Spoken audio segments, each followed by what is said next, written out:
Oi, gente, estamos começando mais um Adorocast. Hoje o meu convidado é Nelson Sense.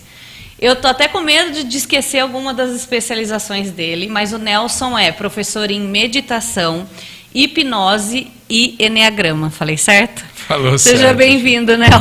Valeu, obrigado, Ju. Nel, antes da gente entrar nesses assuntos todos, porque acho que tem bastante coisa para a gente contar aqui para as pessoas, eu queria fazer só uma retrospectiva rápida. Você teve uma carreira muito bem-sucedida como advogado, e eu queria saber como é que foi essa transição, como que você falou, quero mudar a carreira, qual foi esse momento de virada de chave? Ju, é bem legal essa pergunta. Não estava esperando, mas tudo certo. Aqui é fogo. Você achou que eu já ia falar antes a pergunta, né? Já vai, mas eu vou responder, porque eu acho que é uma pergunta bem legal.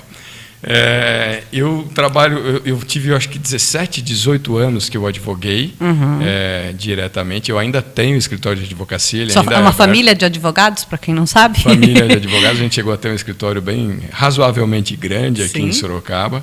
Atuava na área de direito previdenciário e trabalhista. E dei aula por muitos anos também, no Brasil inteiro, de pós-graduação e prática em direito previdenciário.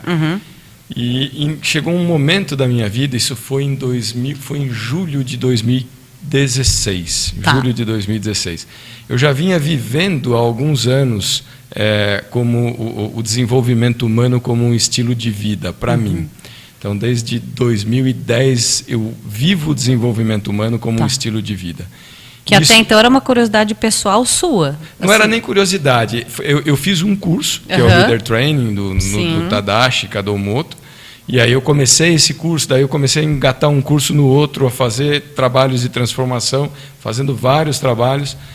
E isso foi mudando a minha vida de uma maneira muito significativa. A minha vida profissional, a minha vida emocional, a minha vida financeira. Em diversas formas, isso foi melhorando a minha vida.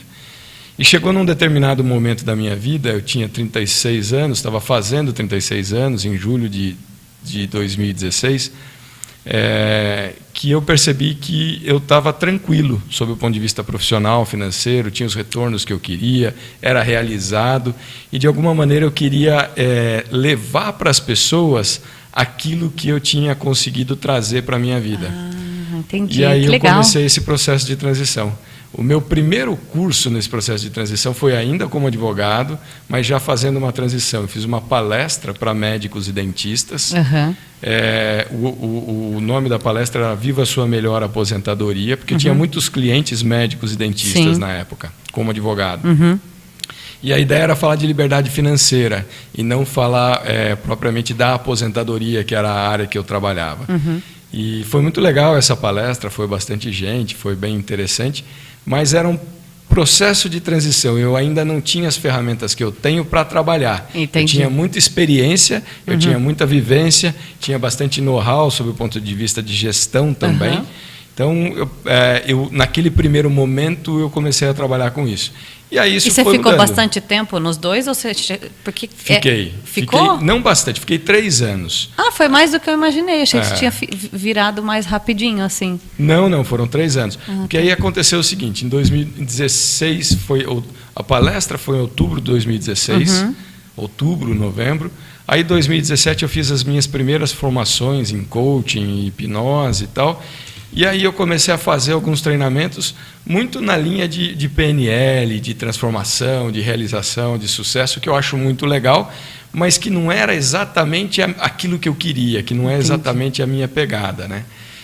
Em setembro de 2019, então nesse período eu fui fazendo os trabalhos, as palestras que eu curtia fazer, fazia alguns atendimentos em processos individuais de coaching e trabalhava como gestor do escritório de advocacia. Já não advogava mais, mas trabalhava como gestor.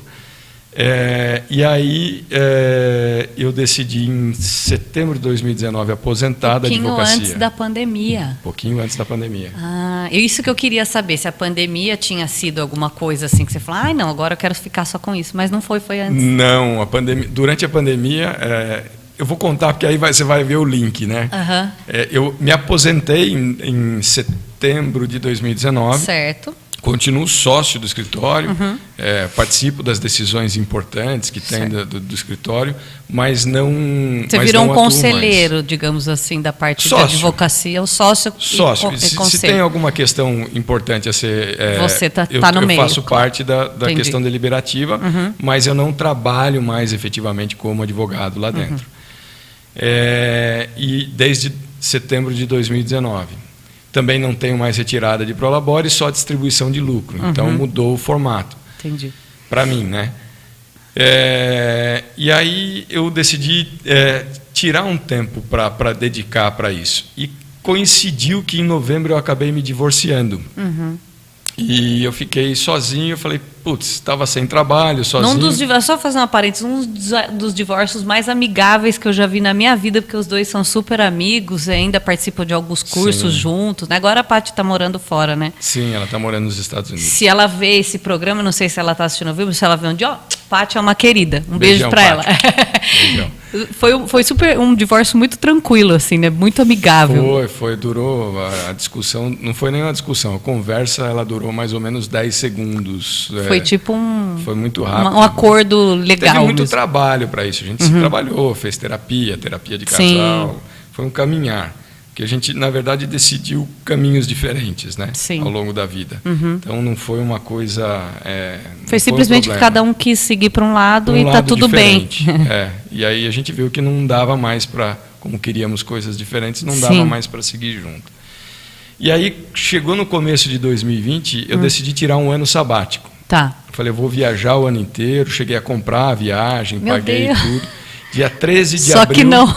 Dia 13 de abril eu ia embarcar... Só que dia 18 de março, um dia depois do meu aniversário. Exatamente. Fechou absolutamente tudo. Fechou tudo, acabou e tal. E aí dancei.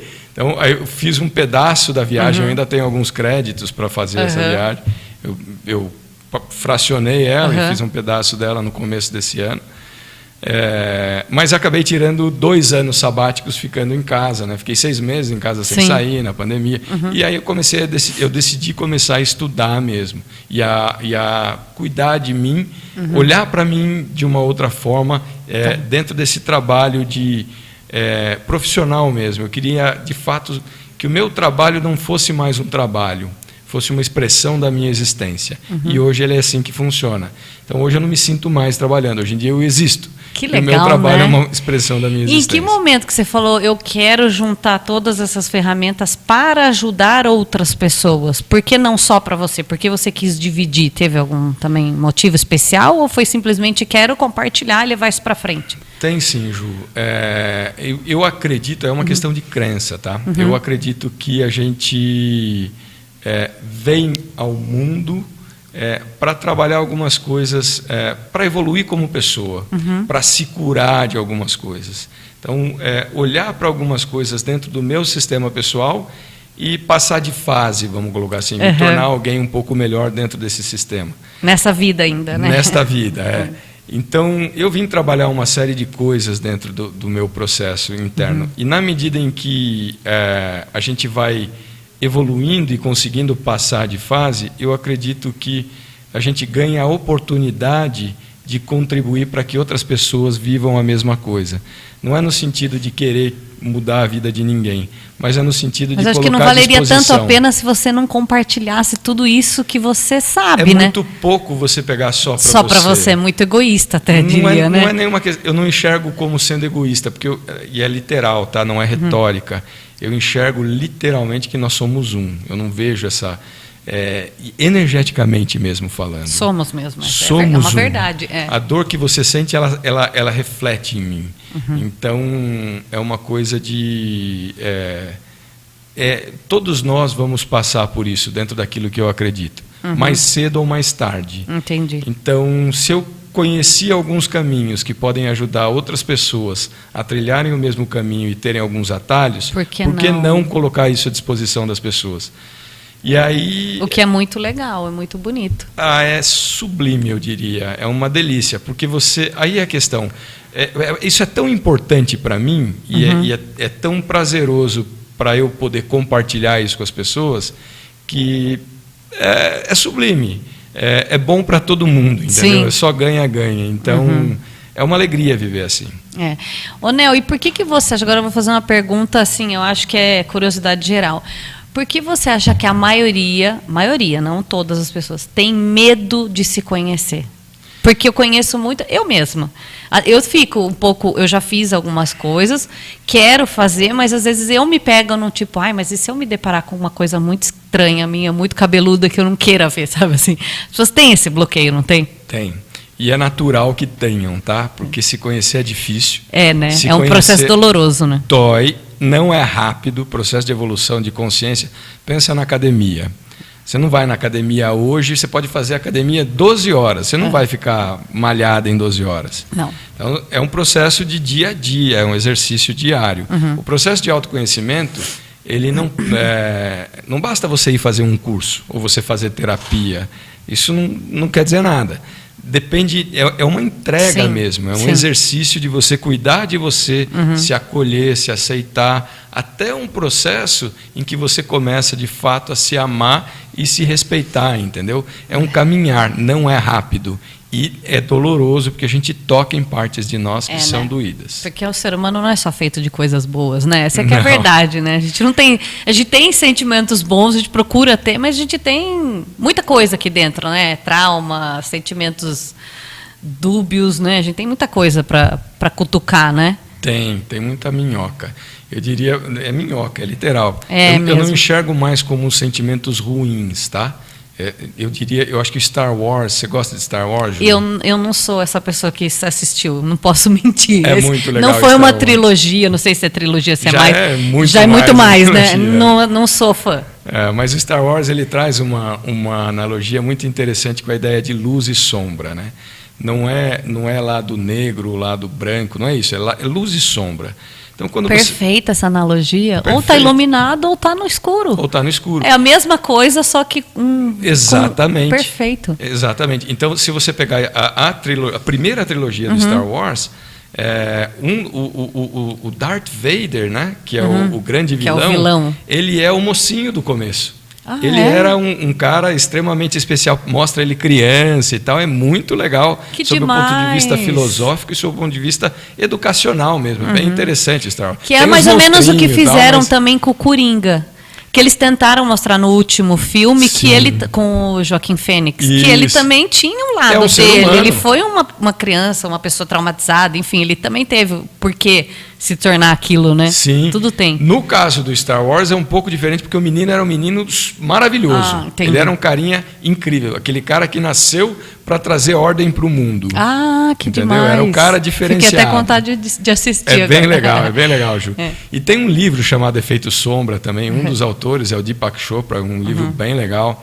São 3 autores, eu não lembro exatamente o nome dos 3, mas enfim, é muito legal, ele fala exatamente isso. Não existe certo e errado, existe luz e sombra. Então, ângulos diferentes da mesma coisa. Né? Então, se você pensa num graveto, você tem 2 pontas dele.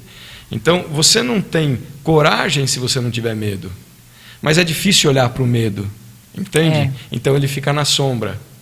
Você não tem alegria se você não tem tristeza. Mas é difícil olhar para a tristeza, então ela fica na sombra. Sim. Você não tem humildade se você não tem orgulho. Mas é difícil olhar para o orgulho, então ele fica na sombra. Então, quando você aprende que isso não é errado, mas é uma parte da minha integridade, e olha, pensa na Luma, né? Pensa na sua filha. Ai, meu Deus, a gente só quer que tenha sentimentos bons quando a gente tem filho, é uma loucura. Mas ela vai ter momentos tristes, ela vai ter. E quando ela tiver momentos tristes, se ela tiver um momento em que ela está sendo orgulhosa ou vaidosa, você vai condenar ela? Não posso.